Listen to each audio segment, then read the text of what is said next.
Até quando, Senhor? Até quando? Essa não é a pergunta de quem perdeu a fé, mas o clamor de quem confia em Deus e já não entende o que está acontecendo. Abacuque viveu em um tempo de injustiças, de violência e silêncio aparente de Deus.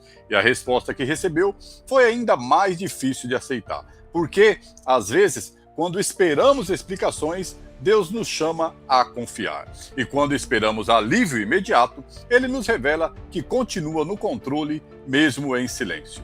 O que Abacuque descobriu pode transformar completamente a forma como você e eu encaramos a fé nos dias difíceis. No final desse vídeo, você vai entender por que Abacuque termina louvando, mesmo sem ver a resposta. Quer saber mais? Fica comigo e entenda essa análise que nos mostra que o silêncio de Deus não significa perda de controle. A graça e a paz do nosso Senhor Jesus, seja muito bem-vindo, espero que possamos aprender juntos. Já aproveita, se inscreve no canal e obrigado pela sua companhia.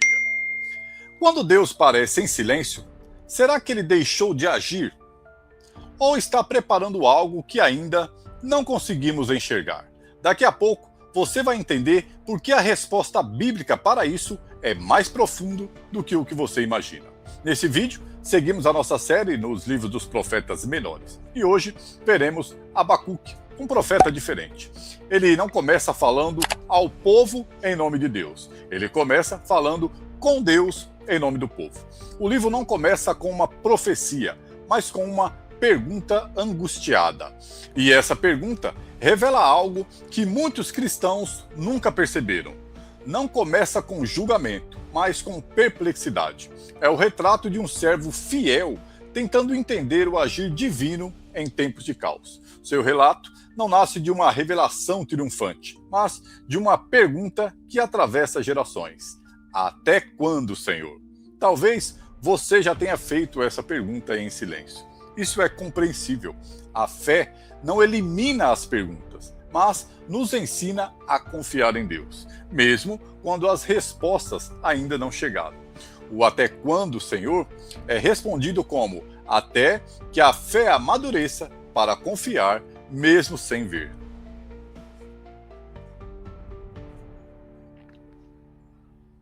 O capítulo 1 expõe o clamor de quem não entende o silêncio de Deus. Abacuque olha para Judá e vê a violência, injustiça, opressão, corrupção. A lei de Deus está sendo ignorada e os ímpios parecem prosperar. Então ele clama. Talvez essa seja exatamente a oração que nós nunca tivemos coragem de dizer em voz alta. Até quando, Senhor? Clamarei eu e tu não me escutarás. Essa pergunta ecoa no coração de muitos crentes sinceros. Não é rebeldia, é dor. Abacuque não nega a fé, mas luta para conciliá-la com a realidade que vê. A resposta de Deus surpreende. O Senhor diz que está agindo, mas de uma forma que o profeta jamais imaginaria. Deus levantaria os caldeus, um povo cruel e violento, para disciplinar Judá. E é aqui que a fé de Abacuque entra em choque com tudo o que ele acreditava sobre Deus. E é exatamente aqui que muitos tropeçam, porque quando Deus age fora da nossa expectativa, a fé é testada. Abacuque então faz a pergunta que ninguém gostaria de ouvir, ecoando no próprio coração. E em vez de alívio, isso gera ainda mais conflito. Como um Deus santo pode usar uma nação ainda mais perversa para corrigir o seu próprio povo? Guarda isso, porque a resposta não vem de imediato. E esse intervalo é fundamental. É nesse silêncio que Deus ensina a maior lição de fé do livro.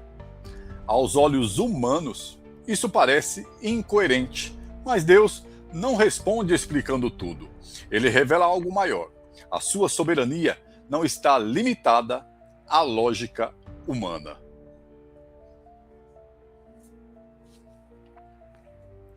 O capítulo 2 descreve a fé que aprende a esperar. Abacuque decide fazer algo decisivo. Ele se coloca na torre de vigia.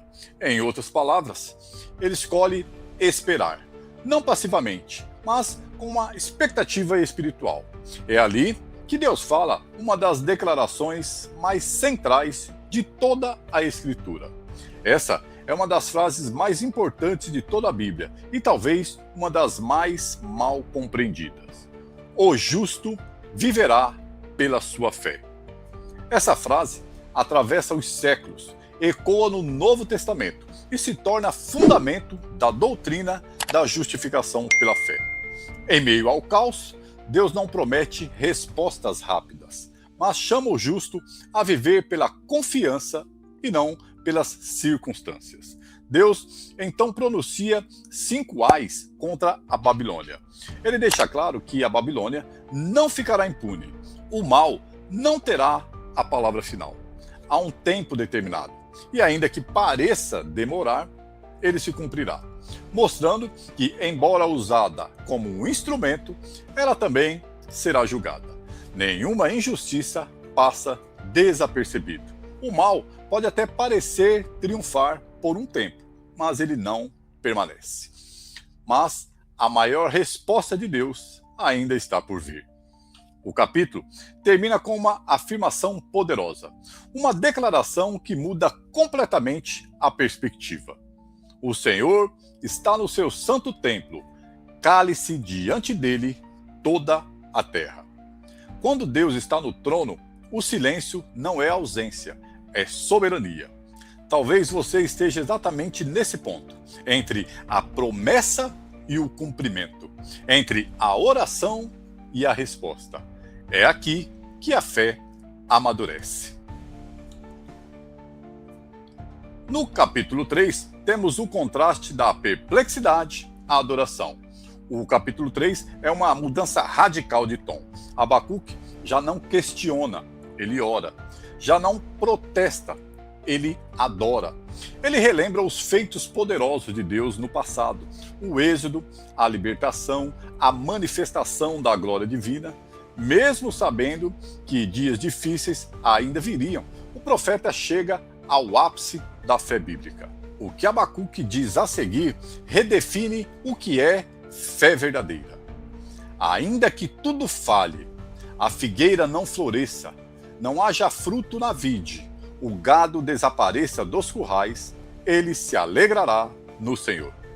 Essa não é uma fé baseada em resultados, mas em relacionamento. Não é a fé de quem recebe tudo, mas de quem conhece quem Deus é. Abacuque termina onde poucos conseguem chegar. Não com respostas completas, mas com confiança plena.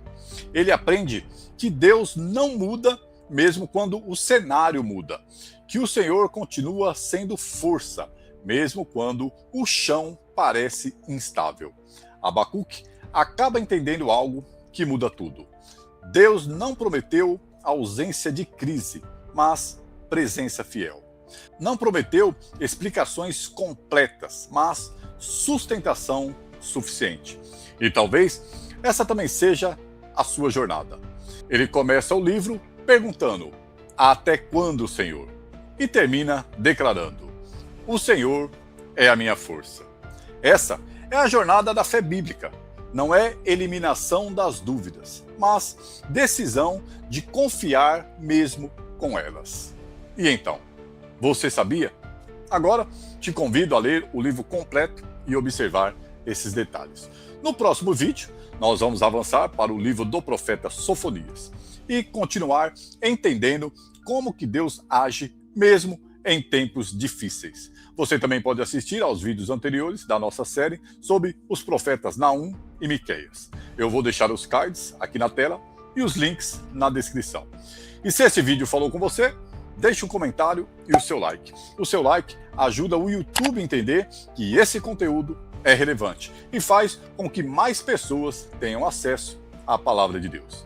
Se puder, compartilhe e considere se inscrever no canal e ative o sino de notificações para acompanhar os próximos episódios. Eu sou o Marcos O, eu fico por aqui, siga por aí, um forte abraço, que Deus nos abençoe e até o próximo vídeo.